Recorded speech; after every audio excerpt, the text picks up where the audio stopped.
హృదయ రోగులు ఎంతమంది ఉన్నారు అనుకుంటున్నారు ఈ రోజు? వ్యవస్థను చూడండి. రాత్రి ఏదో క్రికెట్ టీం ఏదో గెలిచిందంట, కర్నూలులో కుర్రాళ్ళకి పిచ్చొచ్చేసిందంట. అది గెలిచేసరికి బస్సులు బద్దలు కొట్టేశారు, రోడ్ల మీద ఉన్న ప్రభుత్వ ఆస్తులు దగ్ధం చేశారు, ఆ బోట్లు ఈ బోట్లు నాశనం చేశారు, కర్రలతో ఏది పడితే అది కొట్టేశారు, పిచ్చోళ్ళు అయిపోయారు, చొక్కాలు ఇప్పేసుకుని రోడ్డు మీద ఎగిరేశారు. ఎంతమంది మెంటల్ పేషెంట్లు ఉన్నారా అనిపించింది నాకు. అరే, సమాజాన్ని నిర్మించాల్సిన యువత, సమాజాన్ని బాగు చేయాల్సిన యువత మన ఆస్తులు మనమే పాడు చేసుకుంటే అసలు పన్నులు కట్టేది ఏంది? ఈ ప్రభుత్వ ఆస్తులన్నీ ఎవరివి? ప్రజాస్వామ్య పరిపాలనలో ప్రభుత్వం ఎవరిది? మన భారతదేశాన్ని మనం నాశనం చేసుకుంటే, మన బస్సులు మనం తగలెట్టుకుంటే, మన రైళ్లు మనం తగలెట్టుకుంటే, మన అద్దాలు మనం పగలగొట్టుకుంటే, మన శరీరాన్ని మనం తూట్లు పొడుచుకున్నట్టే కదరా దౌర్భాగ్యులారా. దేశం మనదే, రాష్ట్రం మనదే. ఆడెవడో క్రికెట్ లో గెలిస్తే నువ్వు బస్సులు పగలగొట్టడం ఏంటి? నువ్వు అద్దాలు పగలగొట్టడం ఏంటి? నువ్వు ప్రభుత్వ కార్యాలయాలు పాడు చేయడం ఏంటి? ప్రభుత్వ ఆస్తులు ధ్వంసం చేయడం ఏంటి?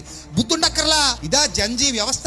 ఇలా ఉంటారా యువత? ఇలా ఉంటే దేశం బాగుపడద్దా? నాశనం అయిపోద్ది. యువతలో ఉన్న ఈ వెర్రి మొలకలు, పిచ్చి పిలకలు పోవాలి. ఈ పిచ్చి పిలకలు, వెర్రి మొలకలు అన్ని హృదయంలో ఉన్నాయి. అవి మూలశంక పిలకల్లాగా వచ్చేసి నీ హృదయంలో. ఆ మూలశంక పిలకలైనా పర్లేదు, ఆ ఒక్క వ్యక్తిని బాధ పెడతాయి. వీళ్ళకి హృదయంలో వచ్చినటువంటి ఈ పిలకలు, ఈ వెర్రి మొక్కలు సమాజాన్ని భ్రష్టు పట్టిస్తాయి. హృదయానికి ఉన్న వ్యాధి అంత ప్రమాదకరమైంది.